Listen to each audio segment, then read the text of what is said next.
Nada de lo que Guillermo ha escrito la ha dejado satisfecha en una primera lectura. Hay en ella una necesidad de convertirse, frente a su marido, en abogado del diablo, de buscar errores, de detectar inconsecuencias, de determinar blanduras y adiposidades en su prosa. Por eso él la estimaba como lectora. Ella, por ejemplo, habría desdibujado la figura de la catalana, que aparece en una de las historias. Siente allí un exceso de curvas, de redondeces, una figura demasiado plena que la hace evocar caderas como ánforas y pechos iguales a mascarones de edificios en excesos barrocos. Hay una obsesión de brocados, terciopelos y encajes, de peronesería, como exclamó una vez en un momento de hartura, que siempre le molesta en sus personajes femeninos, y que ese día percibe como una manera de combatirla, como un reto a su cabello corto, a sus pechos pequeños, a sus caderas angostas, a su estilo lineal de vestir. El relato posiblemente no sea memorable. Su marido la abandona en el momento en que a ella más podía interesarle.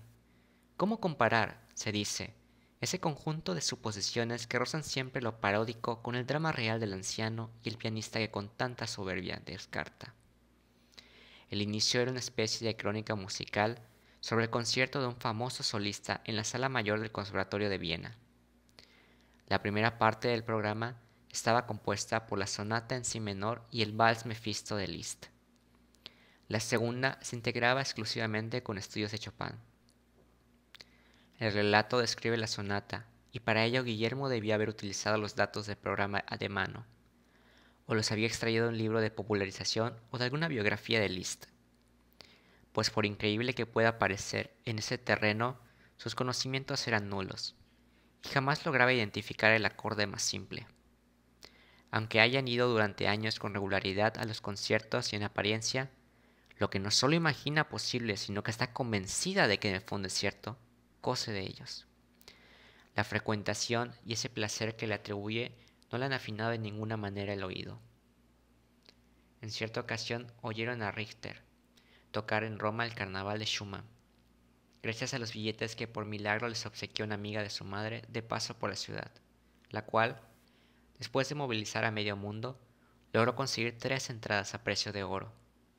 Pero en el último momento prefirió ver la película de un artista que adoraba, quien según el secretario de su marido se le parecía de manera pasmosa. Fueron con Ignacio, y recuerda la ocasión como una de las muy raras en todos los años de casados en que no pudo contenerse cuando, con el desparpajo de un experto, Guillermo declaró que Richter se había definitivamente equivocado en Schumann a pesar de la ovación tributada por esa multitud de ricachos ignorantes, que le había tocado militarmente, casi como si fuera una marcha, que el romanticismo alemán era otra cosa, que tenía infinidad de trentelas que el pianista ni siquiera había logrado intuir, y que ella, que no había salido aún del asombro que le había producido el concierto, le saltó un «Por favor, Guillermo, no digas tonterías», que lo sumió en un silencio resentido y sombrío durante el tiempo que estuvieron en la trattoria del Travestere, a donde los condujo Ignacio. Fue una situación excepcional. Por lo general, él espera que ella dé la pauta, que diga las primeras palabras, las que contienen la clave, y entonces, con bastante coherencia y quizás hasta con brillo, elabora una serie de reflexiones sobre el tema. Le divierte cuando entra en su estudio y la encuentra oyendo un disco. Siempre se apresura a preguntar qué es, y si se trata de algo que sería vergonzoso no reconocer, cuando la verdad es que, fuera de la polonesa, el emperador, la primera de Mahler o la quinta de Beethoven, por lo general está perdido. Ella responde con tono casual, sin levantar apenas los ojos de la máquina de escribir o del libro en que por el momento se sepulta. La sinfonía de César Franck, por supuesto. O bien, el concierto para flauta de Mozart, que tanto te gusta. Y él hace la finta de concentrarse hasta reconocer tal o cual frase melódica que musita en voz muy baja. Y luego prosigue satisfecho su tarea. Y hasta disfruta de la música en los episódicos momentos en que advierte su presencia. Al recordar todo esto, mientras lee lo que escribe sobre la complejidad estructural de la sonata en si menor, tan combativa en su momento, repudiada hasta por el propio Schumann, no obstante ser, según los estudios contemporáneos, el monumento pianístico más extraordinario de su época, se llena de buena disposición, de afecto hacia el ausente. Relator, un joven literato mexicano de nombre Manuel Torres, llega pues al concierto del solista, que en el cuento en vez de Divers se llama Gunther Prey. Ha conseguido, a saber por obra de qué azar, un asiento de primera fila, a una distancia mínima del piano. El brillo de la sala, la tiesura del público, su pasmo religioso entre la música lo impresionan, por sobre todo la actitud del artista. El joven parece mantener con el piano una relación sanguínea, casi umbilical, a momentos la exacta correspondencia con su instrumento, y con los sonidos que de él extrae lo hace parecer casi inhumano. Manuel Torres comienza a escribir notas en la página en blanco del programa, pensando que podrán serle de alguna utilidad en el futuro. Tiene esa manía. Ha hecho apuntes en toda clase de papeles, en menús de restaurantes, en facturas de pago, en cuanto papel ha caído en sus manos, para casi invariablemente perderlos a los pocos días, a las cuantas horas, a veces en el momento mismo de salir del lugar donde los ha esbozado. Anota algo sobre la lejanía del pianista, el magnetismo que desprende, la sobriedad de los ademanes, la fuerza del mentón, la manera en que los pómulos descienden hasta la boca, se ahogan en ella para luego renacer en unos labios mínimos y crueles, lo que hace pensar en un galgo con un toque felino, sí, un galgo que fuera a la vez un gato de Egipto. A ella, que vagamente recuerda el rostro descrito, ese dibujo le parece absurdo y confuso. La típica maraña en que caen los varones cuando quieren decir que uno de sus protagonistas es hermoso. Dichoso Tolstoy, se dice, recordando una discusión con su cuñada, quien libre de toda inhibición y de cualquier sospecha. Describe con gozosa naturalidad los labios, los dientes o el talle de Bronsky. De pronto, algo gana la atención de Torres. Es posible que un gesto furtivo del pianista haya dirigido su mirada hacia un palco situado en el costado derecho del teatro, casi sobre el escenario.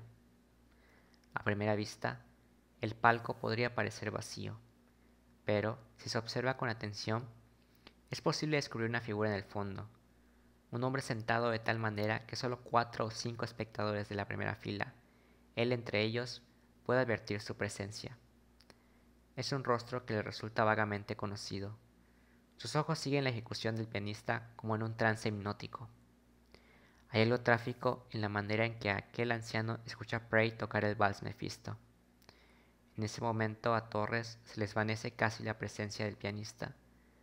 Comienza a interrogarse sobre el porqué de la imantación con que las manos erráticas del virtuoso atraen esos ojos, con tal fijeza que parecieran desear inmovilizarlas. Anota en el programa: un abuelo militar que intenta una reconciliación con su nieto, un maestro a punto de morir que trata de encontrar en ese concierto un posible sentido a su vida.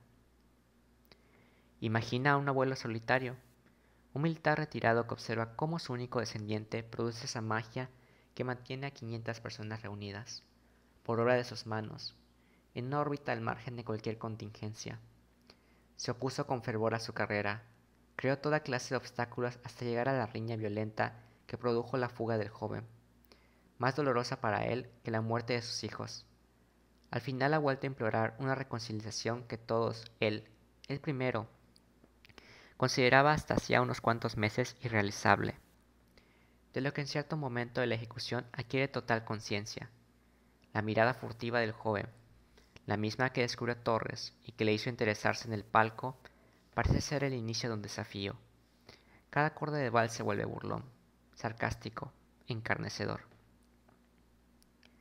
El viejo general comprende que no hay puente posible, que nunca podrá perdonarle a su nieto haber descendido en ese mundo de juglares, hechiceros y bufones que ofende todo lo que a él lo sustenta. Hay un violento combate de abstracciones, aquellas que se resumen en el uniforme que aún viste para asistir a ciertas ceremonias, en las cruces que con mano temblorosa cuelgan de su pechera, en el macizo espadín que contempla algunas veces con mirada velada y que se oponen a las que inundan el alma de su nieto, las que con feroz virtuosismo le lanza esa noche a la cara. De ahí la expresión burlona y desafiante del muchacho y el ceño hostil bárbaramente vejado del anciano. Pero a Torres, ese drama se le convertiría en la simple historia de un conflicto entre generaciones. No conoce los resortes del alma militar. Jamás podría escribir desde dentro la historia con que pretende. Se empantanaría en zonas ignoradas que harían muy difícil a su imaginación ponerse en movimiento. Y si fuera un maestro, un profesor a punto de caer demolido por el cáncer, que a duras penas se ha levantado del camastro en que agoniza, y ha salido para oír por última vez al alumno en que se siente realizado, cuyo adiestramiento lo alejó de todo lo que en cierto momento le hicieron creer que era importante, su carrera personal, la fama, sus otros alumnos, una esposa, dos sobrinas, y cuya ejecución esa noche justificaba su vida y le permite esperar sin sobresaltos una muerte que sabe inevitable e inmediata. Aunque agnóstico, en ese momento implora el milagro de morir allí, en el palco, antes de escuchar la última nota del Mefisto. No quiere ya entrevistarse con su discípulo. Lo que menos se le antoja es conversar con él y preguntarle por qué ha acentuado el tono de mofa que parece advertir en la ejecución de la pieza. Prefiere pensar que es una especie de tributo, de reconfortación, un mensaje que le indica que, enfrentada a la esfera del arte, cualquier vida personal es significante, que Liszt murió y su obra continúa, que morirá también él y después el virtuoso ejecutante, pero habrá nuevas notas que sorprenderán a nuevos oídos, que el amor, las desdichas, el olvido son meras palabras. Pero el tono de burla se desborda y en su empeño produce el instante que le revela. Y su estupefacción es entonces inmensa, que nada tiene ni ha tenido sentido, ni siquiera la música, que su vida ha sido apenas una broma miserable, que el dolor que aqueja su costado izquierdo, al grado de apenas permitirle respirar, es también parte de esa broma infame, y siente deseos de abolir el mundo que en ese momento solo se le aparece a través de un par de manos que recorren el teclado y se burlan de él, de su agonía, de su costado izquierdo, y también de la música que emana de ellas, y de Liszt, y de cualquier aspiración que aliente en el hombre. Querría levantarse y gritar que todo y nada es lo mismo. Querría sobre todo morir para cortar de tajo el pavor de ese instante, pero Torres sabe que tampoco por allí podría llegar demasiado lejos.